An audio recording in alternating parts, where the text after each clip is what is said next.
Welcome to the final round of the day of the Scrabble Players Championship 2026, brought to you by NASPA Games. Joey Mallick, who has found his way back into first place, facing off against Evan Chester, the new breed.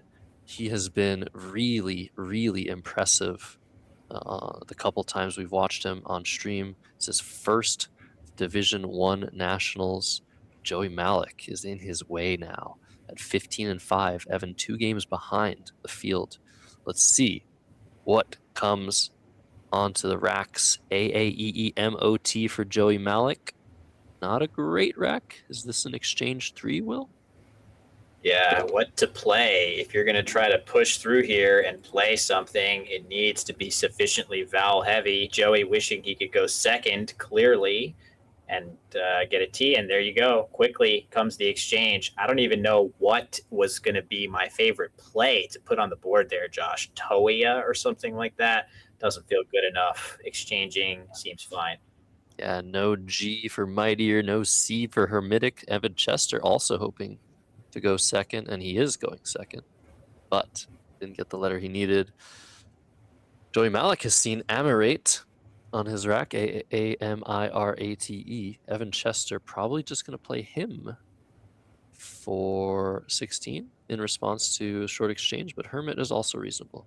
Yeah, Hermit giving up the T-hook of Thermit, which would be a funny sequence to see that happen. That would be, I'm sure Joey is going to spot and think of that quickly, but now Evan is thinking about a shorter play. This is one of the classic Scrabble decisions in the early going, especially after an opponent exchange. Do you play short? Do you play long?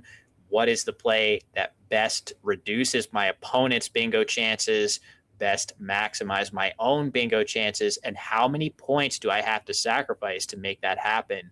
These are tricky decisions. Very close call here. I wonder. Just thinking, is he thinking about a potential T-hook on Hermit? Is he unsure of that? He was thinking about high for 10, which keeps a really nice leave of M-I-T-E-R. This looks totally fine to me, but it's a longer play responding to a short exchange, which can sometimes lead to consequences you could have avoided. In this particular instance, Amirate will come down for a big score, but it would have come down regardless. Let's see what Evan Chester pulls from the bag after his long play. Wait, not so great. Yeah, not great.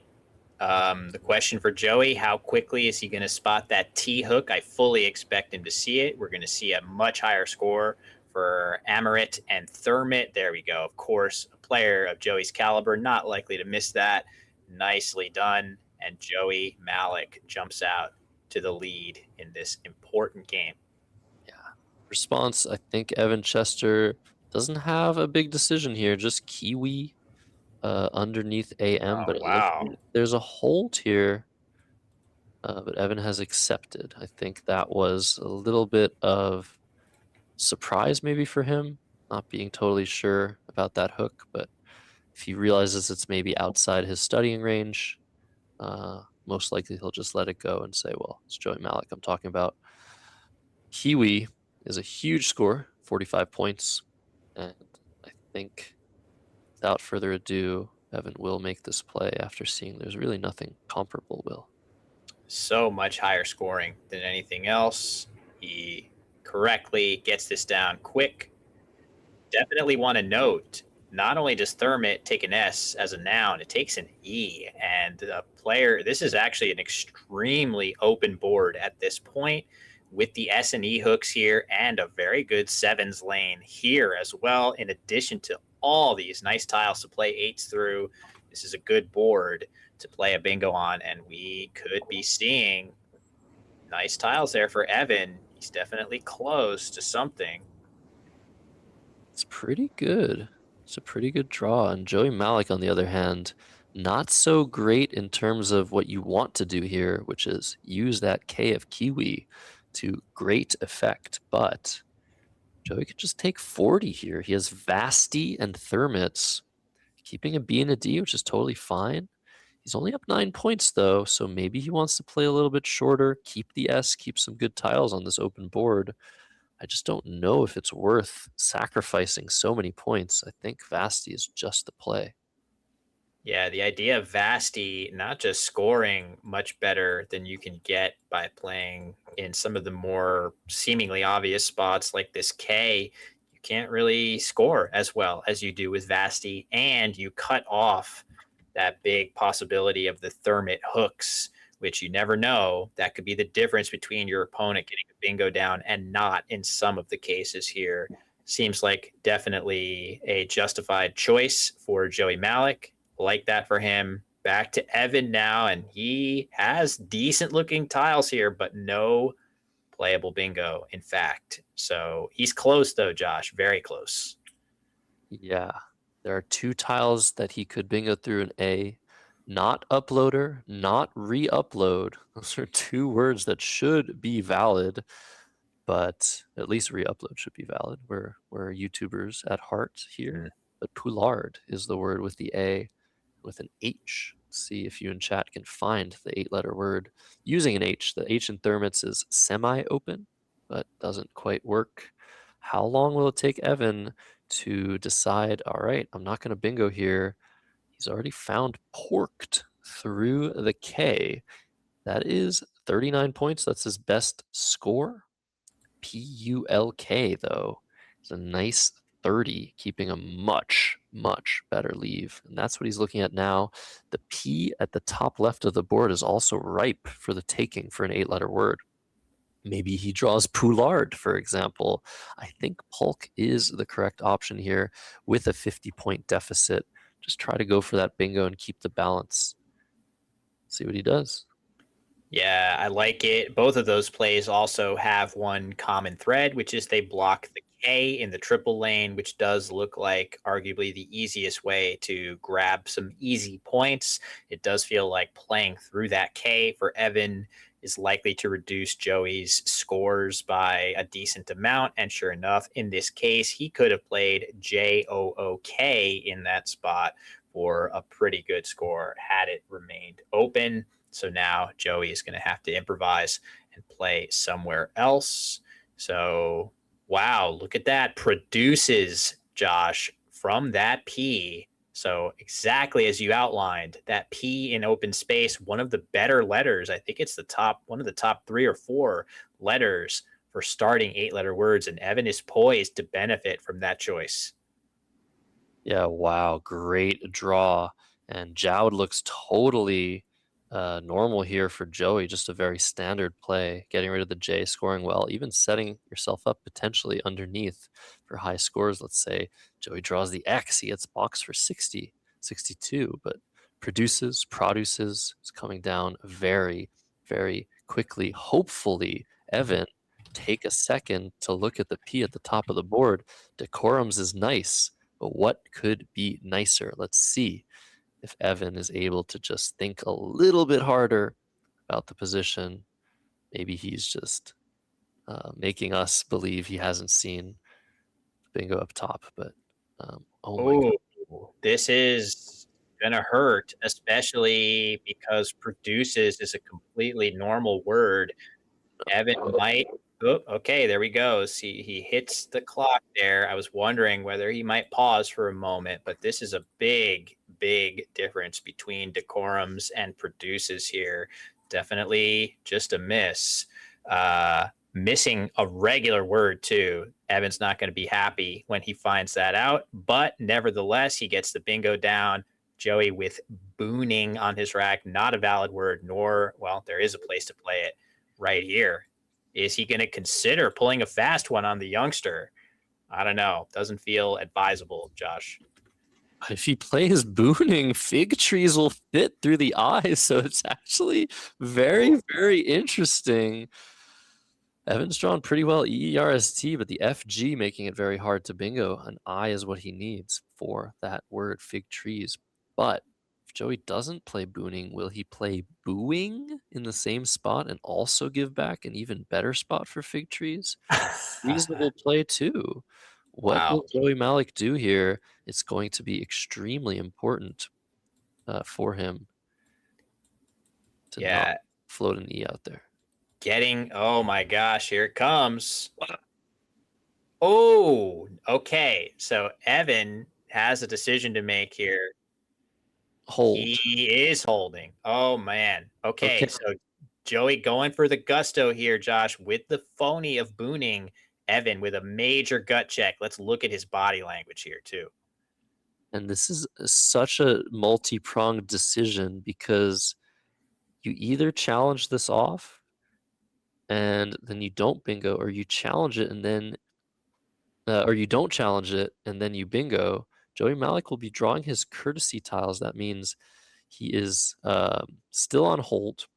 He can still draw the tiles from the bag and take a look at what he would have if this play stays on the board. But make no mind of that, Evan Chester has to either let this go and see fig trees, or challenge it off and stay a little bit ahead here. I would leave it on, I think, if I had any doubts, but you have to find fig trees too. Let's see what Evan Chester is able to consider here. This is a big moment for him at the top stage of Scrabble. Yeah, he's agonizing here. I'm not sure. Oh, there we go. We are going to see a challenge. That is huge. Wow, such confidence, and it's going to be rewarded here. The play will come off the board. And I think if you're 100% sure this is the right call, even though it gives you back a bingo, I think the math works in Evan's favor. So those courtesy tiles, Vox underneath decorums, will not get played by Joey Mallick next turn. Beautifully done by Evan. Very, very, very impressed by that. Yeah, great job there. One of the reasons why challenging this word is good, even if you suspect that there's a reasonable chance that it's good and you can just play fig trees through it, is again, we're just a little bit earlier than the halfway point of the game. Both blanks are still out. If Evan can make a play here and snag one of those before Joey, that makes a big difference in the way the latter part of the game will proceed. So there's that type of upside here. And now you, as Evan, in his situation here, you know Joey's 7 tiles, and you can do a lot of things with that knowledge. Question is where to go with that information. Do we just play FET or REF on the left side of the board? Just have to make sure you're not giving anything better in response. Yeah, it's very interesting. The rack that Joey has is no bingo. Someone in the chat saying no bingo means no bingo. There's no word in there. Ref coming down, a very reasonable play for Evan, keeping GEST, hoping to draw one of those 2 or 3 remaining ends to make his rack a little bit better. But even without an end, he has good chances of potentially bingoing from the R of Reft or in the spot that Joey just played in if he doesn't go ahead and play booing now, but I think he will. Yep. This is what we would have potentially expected to see. And this, again, would have been met with fig trees had Evan seen it. Not the best draw, though, for Evan. He should be able to do something to try to alleviate his consonant overload, but he was probably hoping for one more vowel there and certainly not hoping for the BGC combination on his rack right now. Yeah, this is actually really bad. It feels like you would have a 4-letter word through the I of booing using 3 consonants, but Gert can't be worth it. Keeping the B and the C together, you have to separate the B, the C, the C and the G. You have to play off the G and the B here if you want to retain a good leave. So maybe Gibe, Giber through the I of booing is all you have. Or maybe you play big and keep the very, very strong CERST. That will hit the P of Polk very well, the R of Ref pretty well as well. Or Bice. I guess that's what Evan's looking at. BICE. Is the E, is the G worth keeping here? I don't think so, but 4 consonants as well. I prefer GIBER here, Will. Yeah, Jiber just looks a little bit more stable in terms of drawing more tiles to redraw some of those vowels. You're going to be using your only vowel after a play like this. tons of E's still to draw, so it's okay to part with the E as long as you're making sure that you. Oh, okay, Bice is the play here. So Evan is going to need to draw some vowels, and we are about to see pendular off of that P of Polk. Evan's draw is going to be huge here to see if he can keep pace with this big incoming bingo. Very important. Joey's going to be up 50 points after this extremely good draw to just a lone N. And despite the lost challenge, it's up to Evan Chester to draw some vowels, and he's only drawn an O. So he's in pretty bad shape now after pendular. That blank is an R, and Evan's drawn the Z, but on this board, really poor options for him. Yeah, where is that Z playing productively here? It doesn't feel like there's any great spot to do much with it.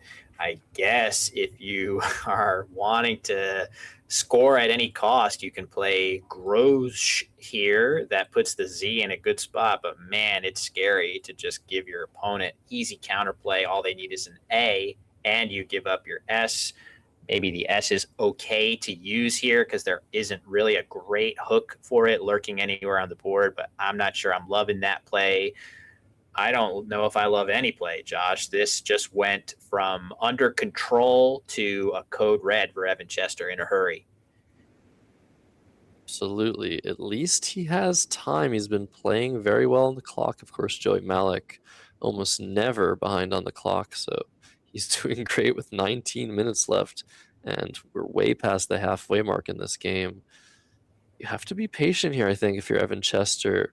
Playing from the G, scoring 35, narrowing the gap to 14 points with 5 A's unseen from your perspective just feels really, really bad. I think you have to play God on the top of the DE of decorums or something a little bit more. I love playing God. Yeah, we all do, don't we? Or something a little bit more, I guess, dynamic, like setting up your S. Not really sure. Okay, dog is set up. There is one player, Will, that refuses to play the word God. Do you know who I'm talking about? I don't know. I mean, I guess I have some guesses, but I'm not sure who you're referring to. Pretty sure the player is the legendary Matt Graham, at least from what I've heard. Unless it's absolutely necessary, he won't play the word God because he doesn't like to play God. That's interesting. I did not know that. That's interesting. Fun superstition. I feel like that's on brand for what I know of the legendary Matt Graham. And here we go. Evan does not have the same level of concern. He's going to go ahead and play God. And if he could really play God, he would draw some vowels and maybe that second blank out of the bag after this. More vowels than consonants left in the bag, so the odds are in Evan Chester's favor, except Joey has 5 out of 7. But what does he do with the rack like this? This is just god-awful. You want to be able to keep scoring. Pun intended. Play ball, B-A-A-L on the top? That's what Joey's looking at right now. There's a couple of eyes to redraw to triplicate, which you really, really don't want, but how else do you score points? That's 23. Everything else is in the teens or in the low tens. Boar or ball on the top right. And that's the sort of play that Joey likes to make with the lead. Just whatever. I'm going to score points. You do you. Yep, that is a reasonable choice, especially, again, looking into the bag, you can see a slight consonant imbalance. Maybe you can fill up your replenishment draw, pardon me, with more consonants, but I think that's actually closer to an even ratio than it looks at first glance. So maybe Joey is worried about a play like that. I think he's currently evaluating aioli here, which would be a very, very aggressive play. Opening the board. AE, right? What's that? Sorry. Oh, play here. Yeah, that's way, way safer. Yeah, definitely. Much safer option here. This is a 3-point sacrifice, but well worth it. You do not. I mean, you're about to draw it on the board. Sorry to interrupt you, Will, but not at all. You don't want to set up the S there. You don't want to set up the big scoring. The bottom of the board is locked right now. This makes a lot of sense. And Evan just one letter off of being able to double that Z right next to the I of Aioli. Right now he can play Ritzes if he wants it. It's 48 points, way more than anything else. Maybe he draws the blank. Maybe he just stays in the game that way. He's going to take the lead with that play. That would seem to be his best option here, just on the basis of scoring so much better than anything else and continuing to draw for that blank. Uh-oh, is he thinking about Gitter? I hope not. Please don't play that. Gittern is a word. I think Evan would have studied this if it were valid. Oh boy, this could be bad. Joey's challenging this 1,000,000% of the time. I cannot imagine he will let this stay. And this is going to be a tough way to lose a turn here at a critical juncture for Evan. I just cannot imagine Joey not challenging this one. See, we haven't seen that many. We've only seen one challenge in 20 games, and it was last game. But this looks really bad. I think Joey, with his experience, has either seen this before or just knows that it is just not recognizable. This is not a word. Looks like a lot of words. Gittern, like you said, gitted. But I'm shocked. He's not. He is really in the tank on this. I mean, I would have expected an instantaneous one here, but Joey thinking hard. Is he willing to risk a lost turn here? But yeah, I'm surprised, Josh. I am surprised by this. I don't think he likes it, but the implications of losing a turn here are huge with the blank out. If Joey just lets this go, he's up 17. He's got decent tiles. He can maybe play through them. Like Bean up top for 23. Lots of vowels to draw. Actually, not that many anymore. It definitely does feel like Joey will challenge this. Still at this stage, but it's still on hold. And the longer Joey sits there, the less likely it is he'll challenge. He certainly is at least also thinking with his nice, relatively balanced bingo tiles. Am I getting anything good through those letters? He just let it go. So let this go. I cannot believe it. And let's see what the draw is. Wow, both S's now for Evan, but that blank still out there and not exactly enough room for ansatzes. Incredible. That is a shock. So Gitter stays on the board. This has been a really crazy game. We saw Booning be played and challenged. We saw Produces be missed earlier in the game. And now Gitter. In between that, we've seen some very nice moves by both players. Definitely, can't ignore those big swingy type plays that are so remarkable when you see them happen. But all that being said, at the end of it all, we have ourselves a really, really close game down the stretch with that second blank looming so large, Josh. Yeah, it's a really close game now that we see Evan Chester's rack and we see Joey's rack. He doesn't have great plays right now, but man, I am very surprised. Is he going to play pattern through the T of Gitter? Sorry, yeah, that could be a good play to play 6 tiles, go for the blank. I feel like the biggest reason this wasn't challenged, similar play Arpent is made. I think the reason this wasn't challenged is because Joey lost a challenge earlier in this game. That really messes with your confidence. But look now at this opening that Joey has created with this 6 tile play. Will he draw the blank? There's a V. That is not what he wanted to see. Another N. Ooh, bad draw for Joey Mallick. He's still in good position despite losing a turn and letting a phony go. But Evan Chester, if he finds stanza for 48, keeping an E and an S, he's going to be in great shape here. But even just Zoa. I mean, this has advantages too, Josh. Admittedly, it doesn't score quite as well, but keeping this leave with now a big S hook available, that is also a very good possibility for Evan here. Stanza probably the play on points alone and just to draw harder for that blank, which is still lurking. But you do have some ugly stuff too, in addition to the blank, the Q, the X, the V, the U, some of those, the V on Joey's rack already. But the more tiles you play here, the further you could potentially go from a bingo. So this is definitely warranted. I don't hate this either for Evan compared to Stanza. It's a great play, keeping both S's for the YAS hook. That R and ref still open for bingo starting in R. This is a key draw for Evan Chester here. Will his short play work out for him? Or will he draw something not quite good enough? That is an E and an F. Not seeing anything immediately. Maybe there's a 9? So this is still a game. Will we see Thiol for Joey Mallick from the T and Arpent, keeping NNV? He's got to feel kind of bad about his position after that play, but it's a nice score. I don't think he's getting anywhere near that score elsewhere on the board. Yeah, the feeling though for Joey is with NV. I just worry a lot that you're kind of in this pattern of taking the lead by 30 or 40 points, and then Evan finds a way to close the gap a little bit. And it just feels, if I'm Joey, I feel like Evan is getting really close to a bingo. But what a draw. How do you even unpack that one, Josh?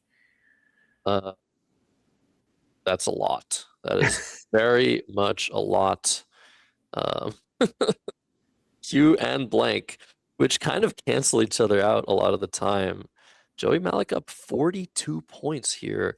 I feel like Evan Chester's best line is still to try and bingo, but looking in that unseen pool, maybe he wants to play longer. Maybe he wants to try and play off tiles to draw the blank and leave himself in a better position for the end game. With 6 tiles in the bag, a 4-tile play seems ideal for tempo, but where would you play 4 tiles for anything good? Scene underneath Arpent for 26? That does not seem very good.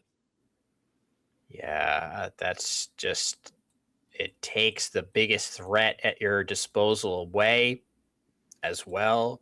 Really wanting to keep that S hook alive with you holding the last 2 S's. I guess I'm evaluating just playing EF right now, which is maybe the best way to keep your incredibly good bingo tiles together. The thing that concerns me about this is, does it make it somehow easier for Joey to block this S with some kind of overlap? I'm not sure it does. It's kind of hard. There are no other hooks to EF lurking. No T's, no S's, no F's.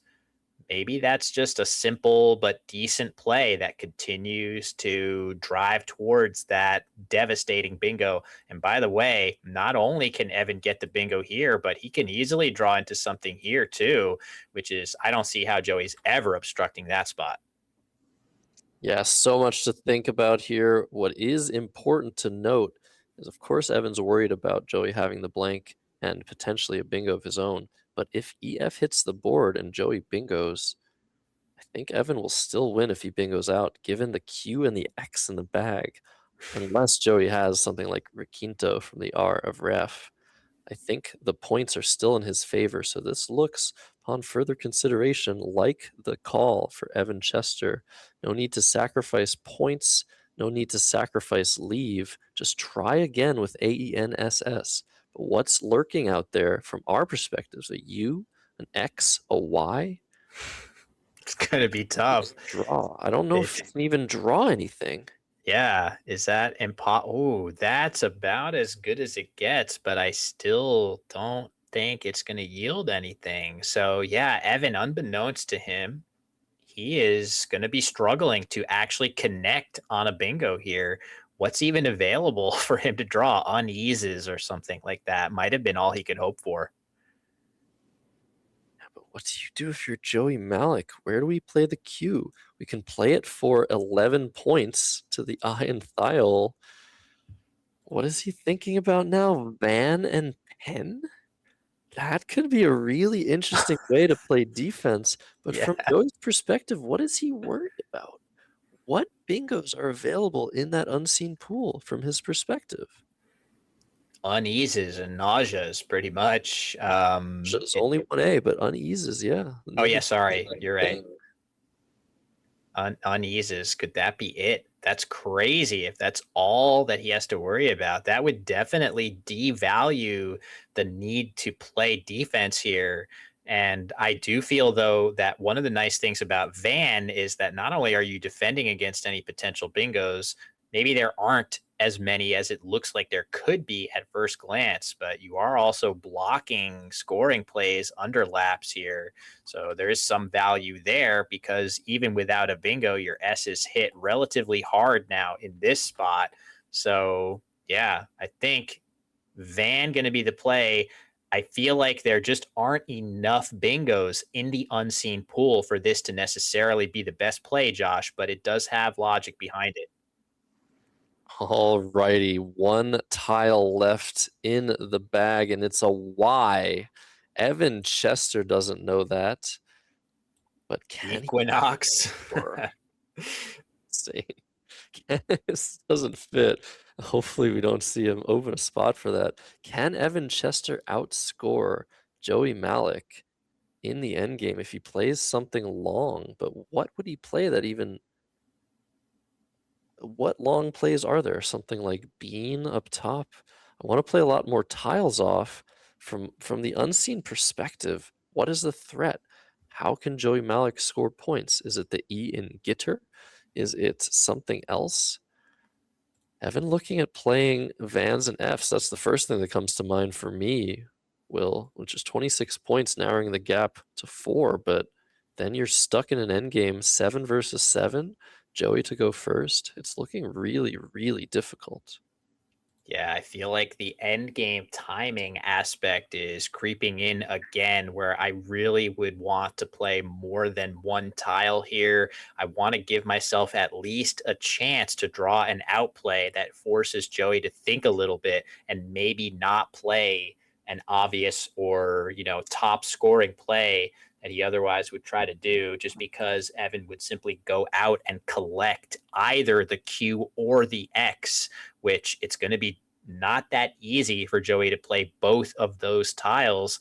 If you're Evan here and can find a way to use tiles, score a decent number of points, and set yourself up to go out and maybe grab some of those unplayed tiles, that is probably the way you steal this here. I don't think just dumping one S is the way to do that, as much as it's nice to grab those points and maybe temporarily jump into the lead or get close to it.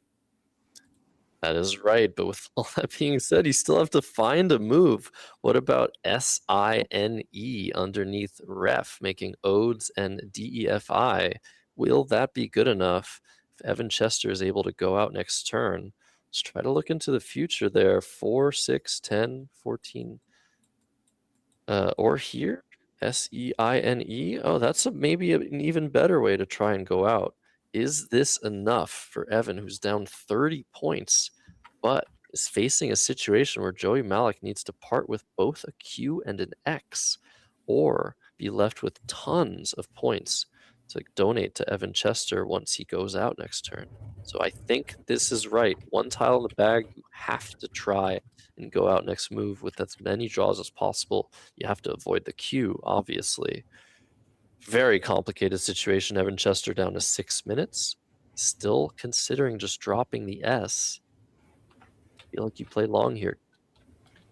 Yeah, the nice thing about the time aspect is that if things go well for him here, he should only have one more play after this. He doesn't have if he's going to win this game, at least, I don't think he's going to have very complicated end game sequences to calculate. I think it's going to be more, I have outplays, I'm going to find them, and I'm going to win the game on that basis, as opposed to tough sequences that take a lot of time for him to unwind. So that's another benefit of playing more tiles here. Creates those easier end games that don't require a ton of time on your clock to figure out. Joey is going to be the one with a potentially brutal situation on his hands if Evan plays a lot of tiles here, sets himself up. And again, the last tile in the bag is actually a huge ace in the hole for Evan. It's the Y, which is a very nice flexible tile. And in fact, it plays in this spot right here for an extremely good score. So Joey's going to be hard pressed if Evan plays Sen down here or Sane in that spot, leaving AS drawing the Y. That looks like it's going to get the job done here.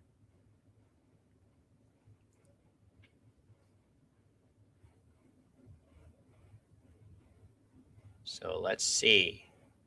Evan is still grappling. We have to look at different draws, but we do know that if Evan Chester draws the Y, he will win this game after SEINE under Gitter. He'll win by 17 points because Joey is just so saddled with his Q and his X. Looks like a beautiful rack that you'd want to draw at the beginning of the game, but it's the absolute opposite at the end of the game. You can't be stuck with so many points. Let your opponent go out in 2 with 1 tile in the bag. So let's see if Evan pivots to a longer play. What is this? IANE.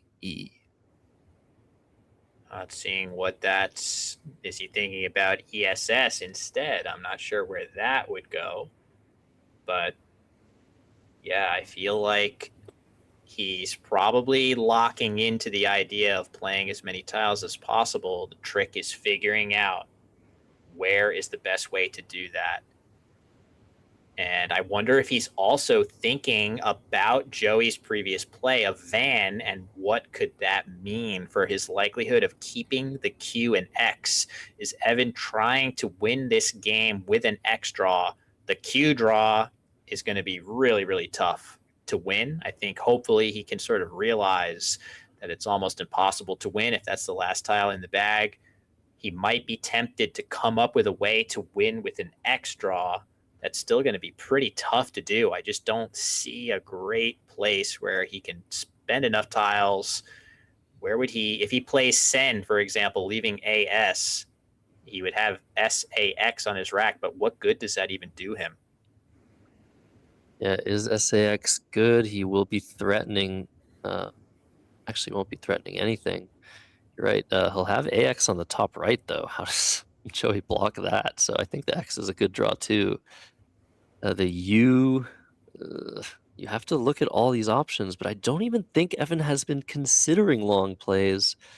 This might be a situation where his lack of experience isn't directing him to look for the right type of moves in a situation such as this one. I know from experience when there's a lot of heavy tiles and 1 tile in the bag, I want to play long in a score like this. It might look a little bit difficult to win, down 30 points looking into the barrel of an X, a blank, a Y, a Q. But in reality, that's actually exactly what you want in a position like this. So where does IANE fit? Not sure yet. Let's just see. Oh, wow. Okay. Liane. Interesting. I had not identified that, but this has some things going for it. I guess the problem, though, is where is Evan going to go out? Yes, the Y is a good tile, but I think this may guarantee that Joey gets another turn here, if I'm not mistaken. Yeah, I don't see an outplay now for Evan Chester. Will Joey be able to untangle here with a couple of plays with the Q and the X? He's up 14 points now. Queer is 24, and the X on the top right would be 26 with Axe, and Evan can't really block that effectively. So this might have been a bad blunder for him. Yeah, I don't really see the point. I mean, it's a long play, but maybe not the correct one. Queer is 24. How do you win after that? This is this is tough. What? I mean, it's not going to be easy for Joey either, but I just feel like now, as soon as he has plenty of time, by the way, he is going to be able to figure out that Evan doesn't seem to have an obvious outplay. Maybe I'm just wondering, does Joey even need to care about? So Joey needs to go out into, because this is a scary 2-turn sequence from Evan, right? So you need to figure out a way to go out in 2, because these are 2 big scoring plays. I do feel like Joey should be able to pull this off, though. What about Oxo? Yeah, Oxo looks amazing to the Owen Thiel. What a weird play, setting up Equine. Setting up just Queen, but Equine would fit. That's what the engine's telling me. Wait, where does Equine fit? Well, if Evan plays yes, which may be his, so he can't play yes, or else he'll get hit with Equine. But given the fact that Queen already plays, he may just be forced to play yes, and then Joey will have 2 outs. Right? Yeah. The queer is good enough. Queer is good enough. Yeah, for sure. It's just not enough for Evan Chester to. Yeah, he needs to go out here, and he can't. Wow, crazy game. That was a brutal pre-end game for Evan, and you can see the importance of end game timing come to life right here. The difference between Evan playing 4 and 5 tiles on his penultimate move here was the difference between a win and a loss in this game. Yeah, very complicated pre-end game, very complicated end game. But for Joey Mallick, setting up an outplay from the A and Vasti, protecting against the play of yes with play of Exons. There's just too many ways for him to win now that Evan can't go out. So that was the point. You had to try and go out next turn if you were Evan Chester. And the play he came up with under time pressure was just not good enough. I think Leanne might have won with a few pulls, but just not the Y. So I'm very curious to hear Evan's thoughts on that situation that he just faced. But yes, still looks like his best play, giving back Exons for 22, but it will fall just short. 25 points, bringing Evan to 359. Joey Mallick going out. As long as he designates his blank as an S, he will win this game, and it'll be 396, 359. Let's listen to the overhead mic. So 396, 359. Yeah. Good game. Thanks. Man, Y was in the bag. Really It's a got away with hard that. position. Yeah. Equinox. Yeah. Yeah. I kind of was guessing that you had that because I had- saw you move your tiles when you drew them, but Good I don't know read. if there's any way to win with the Y draw. I could have fished just an S here for 2, which wins with a blank draw, but nothing else. Because you can't actually play down there, hooking AS. Yeah. And I will catch you with the Q or the Y. But I think this could work maybe if I draw like the E or something flexible that gives me like, an out that'll catch you with the X. Is that good? I think so, yeah. Hmm. Challenging booning was hard because it gave me back fig trees. I had that through the eye. Oh, wow. So I had to think Interesting. about. I was more sure than not it was bad, but obviously you have better word knowledge than me, and it gave me. It's not good. It's not? I didn't- Okay. I didn't think it was that one of those funky like. No, that's good. That was like one of those funky standalone 6s. That, yeah, No, I- that was just I know me. Gitter, and I thought maybe it was some version of that. Yeah, it's just me not knowing the words. But, Yeah, SZ was my leave there. I had a ton of tough turns.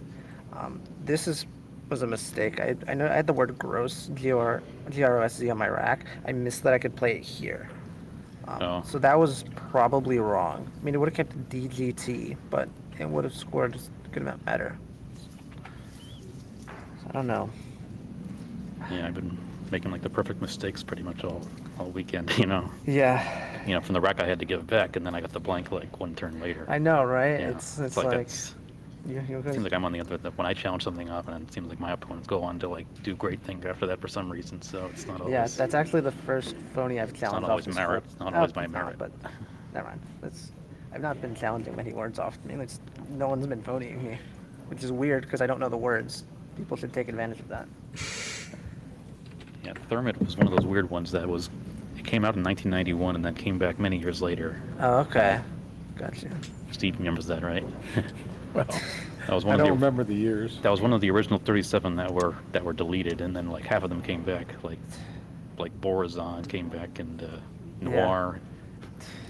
Ecole never came back, nor did my favorite Wasteth. Oh, jeez. Yeah. Dude, to me, everything's new in 2023.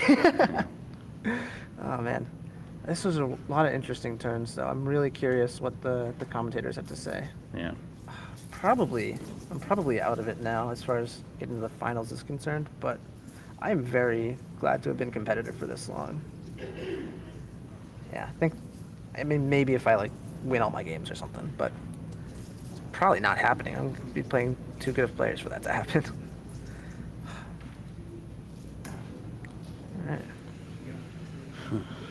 All right. Alrighty. A nice introspective post-mortem between Evan Chester, Joey Mallick. Joey going back in time way before Evan Chester was even born, talking about words that were removed because they were brand names, such as Thermit, or not brand names necessarily. In any case, we're all rambling at this point. After 21 games, the division has clarified itself a little bit. Joey Mallick winning that game, so he is staying in the sole lead at 16 wins and 5 losses. Ori Swift won his rematch against Joey Krafchick to stay in second place at 15 and 6 plus 1208. Very good differential. Jason Lee at 15 and 6. Evan Chester falling to 13 and 8, saying he probably can't make the finals. If he wins all of his games tomorrow, he probably will. But Joey Mallick is the one to catch 7 games tomorrow. I'm going to be calling half of them with you, Will. Yeah, I'm excited to be back tomorrow afternoon. It's been an amazing set of games today. I feel like we have been blessed with banger after banger, close game after close game, nails bitten down to the quick here. Hopefully, I'll regrow some of those in time for tomorrow afternoon when everything will be up for grabs. The 2 finalist spots hanging in the balance. But what a set of games. Joey Mallick with another close win down the stretch. How many of those did we see on stream today? And he continues to pace the field here at 16 and 5 going into day 4. I am so excited to watch you tomorrow morning, Josh, and hop back into the booth one more time tomorrow afternoon. So tomorrow morning, we're back with the analyst supreme, Kenji Matsumoto, who is here in the chat for the last couple of games, giving his thoughts on the positions. You'll hear him in the flesh tomorrow for the first 4 games going into the lunch break. But until then, that's it for us today. 21 games down, 7 to go before the finalists are determined, and then the best of 5 crowning the 2026 Scrabble Players Champion. So, if you're still here, thank you for watching. Thank you to NASPA Games for supporting this stream and the co-stream on the Let's Play Scrabble YouTube channel in the International Lexicon division. Thank you to the producers of this stream and the other stream, Christian Andrew K, Josh Greenway, all the commentators, all the annotators, Heidi Robertson over with Josh Greenway, Kristen Chu over with us. And thank you to you, Will, for coming and commentating. Oh, me? We'll have you again for only 3 more games, but it'll hopefully be 3 more good ones. Kenji in the morning, Morris Greenberg to top things off at the very end for the finals. Probably some guest commentators. But I'm talking a lot. That is it for day 3. Thanks for watching. I shouldn't hit the table. It's moving the camera too much. I'm Josh Sokol, Will Anderson here. It's always a pleasure, man. Yeah, pleasure's mine. You said it best. Everyone's going to be in great hands tomorrow. Just make sure to be up bright and early to watch how this one concludes and proceeds. I'll be there in the chat if I'm not in the booth. Super excited. Thanks so much, Josh. Appreciate you. All right, guys. So that'll do it for today. 7 games tomorrow, 9 a.m. Central U.S. time, Cedar Rapids, Iowa, where all the action in the 2026 Scrabble Players Championship is being had. We'll see you tomorrow for more Scrabble. Thanks again.